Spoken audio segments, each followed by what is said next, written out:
SV Venkatraman தெருன்னு போடணுமா, 5வது trust குறுக்கு தெரு, 5வது ட்ரஸ்ட்டு குறுக்கு தெருன்னு போட்டால் என்னுடைய அந்த கார்டில் இருக்கும். எஸ்வி வெங்கட்ராமன் தெருன்னு போட்டால் நான் விலாசம் மாறிட்டேன்னு சொல்லி என்னை எடுத்துருவீங்களா? நீங்கள் ஒரு உங்கள் டிபார்ட்மெண்ட்டோடைய ஒரு வேலையை நீங்கள் செஞ்சு முடிக்கிறதுக்கு ஜனங்க 600 கோடி ரூபா செலவழிக்கணும். ஆளுக்கு 100 ரூபா கொடுத்து பாஸ்போர்ட் சைஸ் ஃபோட்டோ எடுக்கணும், ஜிஎஸ்டி உள்பட, இல்லையா? தந்தையின் பெயர், தந்தையினுடைய வாக்காளர் யாராவது, எங்கள் அப்பா இறந்து போய் 23 வருஷம் ஆச்சு. அவர் இறந்து போகிறதுக்கு முன்னாடி என்னை கூப்பிட்டு இந்தப்பா என்னுடைய வாக்காளர் அட்டை நீ வச்சுக்கோ அப்படின்னா கொடுத்தீங்க. எந்த அப்பாவது கொடுத்துருப்பாங்களாங்க? யோசிச்சு பாருங்க. அடையாள அட்டைன்னா ஒன்று தானே இருக்கணும். இந்தியாவில் மட்டும்தான் அடையாள அட்டை, 50 அடையாள அட்டை. அப்புறம் நீங்கள் எங்களை சந்தேகப்படுறீங்க. இப்போ ஜனங்க நாங்கள் உங்கள் மத்திய அரசாங்கத்தை சந்தேகப்படுறோம். எதுக்கு இவ்வளோ அட்டை? ஏதாவது யோசிச்சு பண்ணுறீங்களா? இல்லை ஏதாவது இதுக்கு மேலே ஏதாவது இருக்கா இல்லையானே தெரியாத மாதிரி பண்ணுறீங்களா? நான் ஒரு கேள்வி கேட்குறேன். தமிழ்நாட்டில் யாருமே இதை ஃபில்லப் பண்ணி தரமாட்டேன்ட்டாங்க. என்ன பண்ணுவீங்க? தமிழ்நாட்டுக்கு ஓட்டு உரிமையே கிடையாதுன்றீங்களா? இல்லை யாரை வச்சு நிற்பீங்க தேர்தலில்? ஏழைகள், பிளாட்ஃபார்மில் தூங்குறவன், சொந்த வீடு இல்லாதவன், அப்பப்போ அப்படியே இங்கேயும் அங்கேயும் பிழைப்புக்காக ஓடிட்டு இருக்கிறவன், அவன்லாம் உனக்கு ஓட்டு கிடையாது, ஓட்டு மறுக்கப்படுகிறது அப்படின்னு சொல்லுவாங்கன்னா அதுவே அரசியலமைப்பு சட்டத்துக்கு எதிரானது.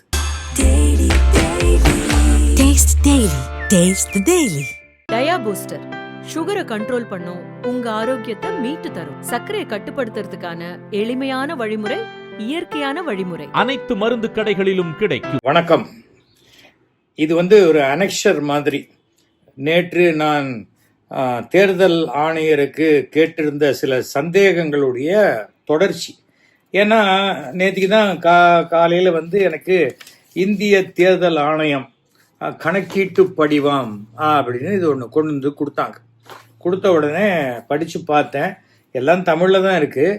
நானும் தமிழ்நாட்டில் பிறந்த தமிழன் தான். ஆனால் எனக்கு புரியவே இல்லை நிறையா விஷயம். இப்போ முதல்ல எடுத்த உடனே வாக்காளர் பெயர், வாக்காளர் புகைப்பட அடையாள அட்டை, எண்ணு, முகவரின்னு போட்டிருக்கு.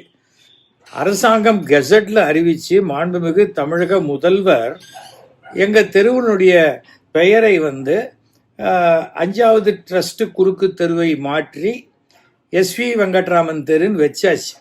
ஆனால் திருப்பியும் இதில் எஸ்வி வெங்கட்ராமன் தெருன்னு போடாமல் நீங்கள் 5வது ட்ரஸ்ட் குறுக்கு தெருன்னு போட்டிருக்கீங்க. நீ இப்போ தான் அடிச்சிருப்பீங்க. இது இந்த ஃபங்க்ஷன் நடந்து 2 மாதத்துக்கு மேலே ஆயிடுச்சு. அதுக்காக சொல்கிறேன். இப்போது நான் என்ன போடணும்? எஸ்வி வெங்கட்ராமன் தெருன்னு போடணுமா, 5வது ட்ரஸ்ட்டு குறுக்கு தெரு, 5வது ட்ரஸ்ட்டு குறுக்கு தெருன்னு போட்டால் என்னுடைய அந்த கார்டில் இருக்கும். எஸ்வி வெங்கட்ராமன் தெருன்னு போட்டால் நான் விலாசம் மாறிட்டேன்னு சொல்லி என்னை எடுத்துருவீங்களா? ஃபஸ்ட்டு இதை நீங்கள் கொடுக்கும்போதே கொஞ்சம் சரியாக கொடுக்கணும். தவிர ஒரு பாஸ்போர்ட் சைஸ் ஃபோட்டோ ஒட்டு அப்படிங்கிறீங்க. என்கிட்ட இருந்தது ஒட்டிட்டேன். நான் வருஷத்துக்கு ஒரு 15-20 லட்ச ரூபா சம்பாதிக்கிறவன். என்கிட்ட பாஸ்போர்ட் ஃபோட்டோ எல்லாம் எடுத்துக்கோ. இப்போ ஒரு நாளைக்கு 500 ரூபா செலவழிக்கிறவன் பேக்கெட்டில் பாஸ்போர்ட் சைஸ் ஃபோட்டோவோடையே சுற்றுவாங்களா? குப்பை பொறுக்கிறவங்க இருக்காங்க, பழைய பேப்பர் எடுக்கிறவங்கெல்லாம் இருக்காங்க. அவங்கெல்லாம் என்ன பண்ணுவாங்க? இந்த ஃபார்மை அரசாங்கத்துக்கு உங்கள் சௌரியத்துக்காக நீங்கள் கேட்குறதுக்கு அவங்க ஆளுக்கு 100 ரூபா செலவழித்து பாஸ்போர்ட்டு ஃபோட்டோ எடுக்க முடியுமா? ஏன்னா ஒரே ஒரு பாஸ்போர்ட் ஃபோட்டோ எடுத்து யாரும் கொடுக்க மாட்டாங்க. கொடுத்தா அந்த ஒரு கார்டில் 10 ஃபோட்டோ இருக்கும். அதுக்கு குறைஞ்சபட்சம் 100 ரூபா கொடுக்கும். அப்போ யார் கொடுப்பாங்க? இப்போ யோசிச்சு பாருங்கள். இந்த 100 ரூபா ஒரு ஃபோட்டோக்கு நீங்கள் சொல்கிறபடி பார்த்தீங்கன்னா 6,50,00,000 பேர், 6 கோடினே வச்சுக்கோங்களேன். அப்போது 100 ரூபா ஒருத்தர் செலவழிக்கணும் இல்லையா? ஒரு வீட்டில் 5 பேருனா கூட என்னுடைய பாஸ்போர்ட்டே எல்லாருக்கும் ஒட்ட முடியாது. 5 பேருக்கும் 5 பாஸ்போர்ட் சைஸ் ஃபோட்டோ ஒட்டணும். அப்போது 600 கோடி ரூபாய் மக்கள் செலவழிக்கணும் இல்லையா? அதாவது நீங்கள் ஒரு உங்கள் டிபார்ட்மெண்ட்டோடைய ஒரு வேலையை நீங்கள் செஞ்சு முடிக்கிறதுக்கு ஜனங்க 600 கோடி ரூபா செலவழிக்கணும். ஆளுக்கு 100 ரூபா கொடுத்து பாஸ்போர்ட் சைஸ் ஃபோட்டோ எடுக்கணும், ஜிஎஸ்டி உள்பட, இல்லையா? இது என்னங்க கொள்ளையாக இருக்குது? நீங்கள் செலவழிக்கணுங்க. சரி, ஒரு ஃபார்மை ஃபில்லப் பண்ணி கொடுத்தா நான் பாஸ்போர்ட்டு ஃபோட்டோ எடுத்திருக்கேன், அந்த 100 ரூபா கொடுப்பீங்களா எனக்கு? என்னத்துக்காக நீங்கள் இதை செய்கிறீங்க? உங்கள் நோக்கமே தவறாக இருக்குது. சாதாரணமாகவே சொல்லுவாங்க, அரசாங்கத்துக்கிட்ட இட்லி கொடுத்தா அதை அதிகாரிகள்லாம் ஒன்று சேர்ந்து நூடுல்ஸ் ஆக்கிடுவாங்க.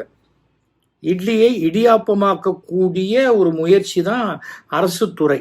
அதை ஈஸியாக மக்கள்கிட்ட போய் சேர்ந்துடக்கூடாது அப்படிங்கிற மாதிரி. இன்றைக்கும் நிறைய பேருக்கு என்னுடைய படித்த என் ஃப்ரெண்டுக்கு, என்னது புது கார்டா, எதுக்குப்பா அப்படின்னு கேட்குறாங்க. ஏன்னா நீங்கள் நினைக்கிற மாதிரி எல்லாரும் காலங்காலத்தால் நியூஸ் பேப்பர் படிச்சுக்கிட்டு எல்லாரும் காலத்தால் அப்படியே நியூஸ் சேனல் பார்த்துக்கிட்டு இருக்கிறவங்க கிடையாது. அவன் வாய்க்கும் வயிற்றுக்குமான போராட்டத்தில் ஓடிட்டு இருக்காங்க. புரிஞ்சிக்கவே மாட்டேன்றீங்க. பிறந்த தேதி, ஆதார் எண், விருப்பத் தேர்வு, இஷ்டம் இருந்தால் போடலாம், இல்லைன்னா இல்லை. கைபேசி எண் அது போடணும். அப்போ அவங்ககிட்ட செல்ஃபோன் இல்லைன்னா என்ன பண்ணுவீங்க? டோர் நம்பர், வீட்டு ஃபோன் இருந்தால் ஒத்துக்க மாட்டீங்களா? தந்தையின் அல்லது பாதுகாவலர் பெயர். தந்தைன்னா என்ன?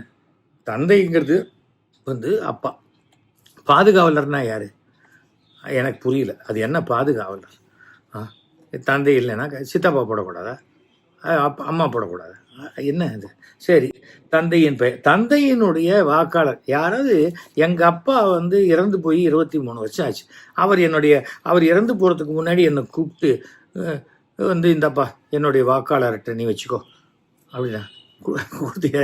எந்த அப்பாவது கொடுத்துருப்பாங்களாங்க? யோசிச்சு பாருங்க. இது அப்புறம் தாயார் இது வாக்காளர் அட்டை. அப்புறம் துணைவியார் இருப்பின். ஏன் துணைவியார் இருக்காங்க, இருந்தாக்க அவங்க பேர், அவங்களுடைய வாக்காளர் அட்டை, அது ஓகே என்கிட்ட இருக்குது. அப்புறம் அடுத்தது பாருங்கள், அந்த இதுதான் முந்தைய சிறப்பு சீர்திருத்தத்தில் உள்ள வாக்காளர் பட்டியலின் வாக்காளர் விவரங்கள். முன்னாடி என்ன கொடுத்தோம், அந்த முன்னாடி இருக்கிற டீட்டெயில்ஸ். முன்னாடி நான் எப்போ 10 வருஷத்துக்கு முன்னாடியோ 15 வருஷத்துக்கு முன்னாடியோ தான் வாக்காளர் அடையாள அட்டையே கொடுத்தாங்க. எனக்கு அது வரைக்கும் பூத் ஸ்லிப்பு தான் கொடுப்பாங்க நமக்கு. அது எங்கிட்ட இருக்குது. எத்தனை பேர் அதை வச்சுருப்பாங்க? எத்தனை பேர் வீடு மாற்றும் போது எல்லா பழைய ரெக்கார்டு, இதுனா கவர்மெண்ட் ஆஃபீஸாக நடத்துகிறாங்க ஜனங்கள்லாம். பழையன கழிதலும் புதியன புகுதலும், அதானே வாழ்க்கையே. எல்லா பழைய குப்பையும் சொருகி வச்சுக்க முடியுமா? இன்கம் டேக்ஸ் ரெக்கார்டே 10 வருஷத்துக்கு வச்சுக்கிட்டா போகிறோன்ட்டாங்க. இப்போ எல்லாமே ஆன்லைனில் ஆயிடுச்சு. அப்புறம் எதுக்கு பேப்பரை வச்சுக்கணும் நாங்கள்? ஏதோ என்னங்க இது புரியவே இல்லை, ஒன்றுமே புரியலை. இதுக்கு நான் எங்கள் வீட்டில் நான் 5 ஓட்டு 500 ரூபா பாஸ்போர்ட்டுக்கு, பாஸ்போர்ட் ஃபோட்டோக்கு. இப்படி எத்தனை பேர் செய்ய முடியும்னு நினைக்கிறீங்க? இது எத்தனை நாள் கழிச்சு? நான் 10 நாள் கழிச்சு தான் கொடுப்பேன். நான் ஏன் நாளைக்கு கொடுக்கணும்? 1 மாதம் டைம் இருக்குல்ல, நான் ஏன் நாளைக்கு கொடுக்கணும்? என்ன எக்ஸாமா? அதுக்கு பிறகு பாருங்கள், இந்த செல்ஃபோன்லாம் வாங்குவோம், இன்சூரன்ஸ் கம்பெனிலாம் போடுறத விட கண்டிஷன்ஸ் இத்தனையும் படிக்கணும். நான் என்ன ஏதாவது எக்ஸாம் எழுத போகிறேன்னா? இத்தனையும் படித்தாதான், படித்த பிறகு இதை ஃபில்லப் பண்ணணுமா? அதாவது இந்திய தேர்தல் ஆணையம் கணக்கீட்டு படிவத்தினை நிரப்புவதற்கான தகவல், இதை நீ ஃபில்லப் பண்ணுறதுக்கு இத்தனை படிக்கணும். ஆமாம், ஸ்கூலுக்கே போகல, ஒன்றுமே படிக்கலைன்னா அவன் என்ன பண்ணுவான்? ரொம்ப சிம்பிளுங்க. விழித்திரை ஃபோட்டோகிராஃப் 30 செகண்டுக்குள்ளே அது எடுத்துட்டா போகிறோம். ஆதார் கார்டையும் ஓட்டர் ஐடியும் நீங்களே இணைச்சிடலாம். ஏன்னா அத்தனை கேஸ் கனெக்ஷனும் ஆதார் கார்டு கேட்குறீங்க. எல்லாருக்கும் ரேஷன் கார்டு இருக்குது. அடையாள அட்டைன்னா ஒன்று தானே இருக்கணும். இந்தியாவில் மட்டும்தான் அடையாள அட்டை, 50 அடையாள அட்டை. அப்புறம் நீங்கள் எங்களை சந்தேகப்படுறீங்க. இப்போ ஜனங்க நாங்கள் உங்கள் மத்திய அரசாங்கத்தை சந்தேகப்படுறோம். எதுக்கு இவ்வளோ அட்டை? ஏதாவது யோசிச்சு பண்ணுறீங்களா? எல்லாம் ஏதாவது இதுக்கு மேலே ஏதாவது இருக்கா இல்லையானே தெரியாத மாதிரி பண்ணுறீங்களா? எனக்கு புரியவே இல்லை. தேர்தல் கமிஷன் எல்லாத்துலேயும் கமிஷன் இருக்குது, எல்லாத்துலேயும் இருக்குன்னு தெரியும். ஆனால் இப்படிப்பட்ட ஒரு கமிஷனை நான் பார்த்ததே கிடையாது. எனக்கு ஆச்சரியமாக இருக்குங்க. எத்தனை பேர் இந்த நேற்று இதை போட்டோன்னா கிட்டத்தட்ட 1000 பேர் ஃபோன் பண்ணாங்க. சார், நாங்கள் சொல்ல வேண்டியது நீங்கள் சொல்லிட்டீங்கன்னா. சொல்லிட்டோம், பதில் எங்கேருந்து வர்றது? சொல்லுங்கள், பதில் வரணும்ல.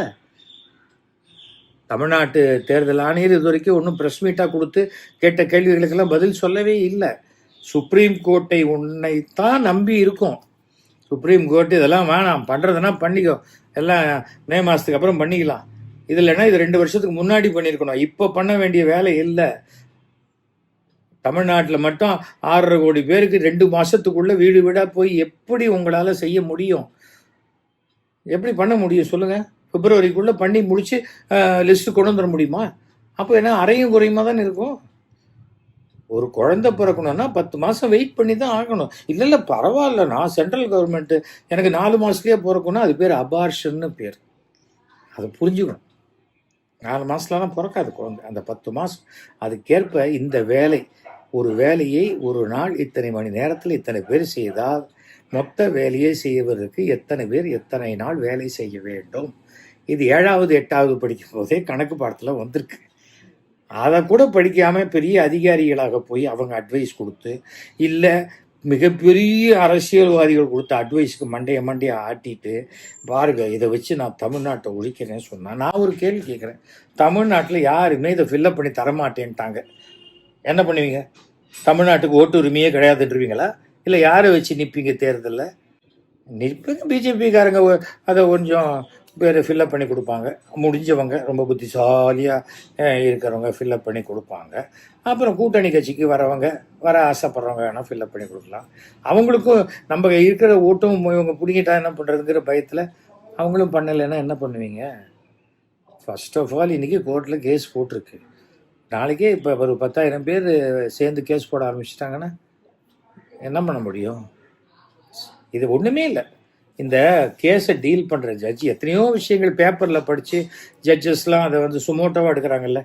இதை தயவு செஞ்சு யாராவது ஒரு ஜட்ஜ் இந்த ஃபார்மை படிச்சுட்டு அவர் ஃபில்லப் பண்ணிட முடியுமான்னு அவர் மனசாட்சிப்படி பார்த்துட்டு, முடியாதுன்னா அவரே சுமோட்டோவாக ஒரு கேஸ் எடுத்துடலாங்கிறது என்னுடைய ஒரு தாழ்மையான வேண்டுகோள். எனக்கு இன்னும் அரசியலமைப்பு சட்டத்தில் அதை தவறாக பயன்படுத்தினால் கூட இன்றைக்கும் சுப்ரீம் கோர்ட்டு நீதித்துறை தான் அதை பாதுகாக்குது. எப்படியாவது அரசியலமைப்பு சட்டத்தின் படி நம்ம வந்து நடக்கணும் அப்படின்னு. இப்போ இந்த இதுபடி பார்த்திங்கன்னா ஒரு 100 ரூபாய்க்கு ஃபோட்டோ எடுக்க முடியாதவன் இந்த ஃபார்மை ஃபில்லப் பண்ண முடியாது. அப்போது ஏழைகள், பிளாட்ஃபார்மில் தூங்குறவன், சொந்த வீடு இல்லாதவன், அப்பப்போ அப்படியே இங்கேயும் அங்கேயும் பிழைப்புக்காக ஓடிட்டு இருக்கிறவன், அவன்லாம் உனக்கு ஓட்டு கிடையாது, ஓட்டு மறுக்கப்படுகிறது அப்படின்னு சொல்லுவாங்கன்னா அதுவே அரசியலமைப்பு சட்டத்துக்கு எதிரானது இல்லையா? பஸ்ஸில் யாராவது ஒரு 4 பேர் வித்தவுட்டில் போவாங்க, அதுக்காக நான் பஸ்ஸே ஓட்ட மாட்டேன்னு சொன்னாக்க எப்படியோ அப்படிப்பட்ட ஒரு முடிவைத்தான் இந்திய தேர்தல் ஆணையம் எடுத்திருக்கிறது. ஒருவேளை இந்த மாதிரி முடிவுனால பீகாரில் ஜெயிச்சிட்டோம் அப்படிங்கிற ஒரு எண்ணம் வந்தாலும் அது தமிழ்நாட்டில் எடுபடாது. ரொம்ப தெளிவாக சொல்லிக்கிறேன். 1000 கருத்து வேறுபாடு எங்களுக்குள்ள இருக்கலாம், ஆனாக்கா வெளியிலேருந்து ஒருத்தர் வந்து ஆப்படிக்கிறதுக்கெல்லாம் இங்கே இடம் இல்லை. அது செய்யவே முடியாது, செய்ய விருப்பமும் கிடையாது எங்களுக்கு. ஏன்னா இது இந்த இந்திய குடியுரிமை பெற்ற ஒருத்தருடைய அடிப்படை உரிமை. என்னோட உரிமையை எனக்கே ஃபார்ம் கொடுத்து என்னையே காலி பண்ணுறீங்கன்னா அது எப்படி அது சரியாக வரும்? இப்போ இந்த ஃபார்மை ஃபில்லப் பண்ணி கொடுத்தா எனக்கு கார்டு உண்டா இல்லையான்னு எப்படி தெரியும்? நிச்சயமாக கார்டை ஃபில்லப் பண்ணி கொடுக்கும்போது ஓகே சார் எல்லாம் ஓகே, உங்களுக்கு கார்டு உண்டு அப்படின்னு யார் சொல்லுவாங்க? அதுக்கும் நான் எக்ஸாம் எழுதிட்டு ரிசல்ட்டுக்காக வெயிட் பண்ணுற மாதிரி இல்லையா? வெயிட் பண்ணோம் இல்லையா? ஒரு தெளிவுமே இல்லையே. எனக்கு தெரிஞ்சு இவ்வளோ ஒரு மோசமாக, இவ்வளோ ஒரு ஏதோ ஒரு உள்நோக்கம் இருக்குது. அந்த உள்நோக்கத்தை சரியாக செயல்படுத்தக்கூடிய விஷயம் தெரியல. அது அங்கே தான் எங்கேயோ எடக்கு முடக்கா பண்ணி மாட்டிக்கினாங்க போல இருக்குது. இந்த எனக்கு கொடுத்த ஃபேமிலியே இதில் போட்டிருக்கு, பார்கோடு இருக்குது. அப்புறம் இந்த பார்கோடை போட்டாலே அத்தனை டீட்டெயில்ஸும் விட போகுது. நான் போன எலெக்ஷனில் போட்டேன்னா, அதுக்கு முந்தின எலெக்ஷனில் போட்டேன்னா வந்துட போகுது. அப்புறம் எனக்கு என்னத்துக்கு நான் மறுபடியும் போலி வாக்காளராக இருந்த முடியுமா? அதுதான் சொன்னேன், உங்கள் ஓட்டர் ஐடி கொடுத்துருக்காங்க, ஓட்டர் ஐடிலையும் பார்கோடு இருக்குது, இங்கே QR கோடு இருக்குது, அவ்வளோதான். ரெண்டையும் மேட்ச் பண்ணல தெரிஞ்சு போயிடுவேன். தவறு ஒன்றா உங்களுடைய இது இப்போ கம்ப்யூட்டரில் போட்டு பார்த்தா உடனே டப்பு தான் வருது.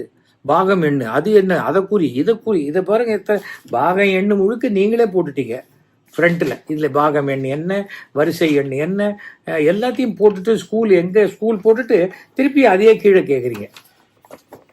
நான் இதை பார்த்து பிட் அடிச்சு இங்கே எழுதணுமா? உங்களுக்கே காமெடியா இல்லையா? அரசாங்க சம்பளம் தானே வாங்குறீங்க, அது எங்களோட பணம் தானே. கொஞ்சம் கூச்சமாக இல்லை உங்களுக்கு?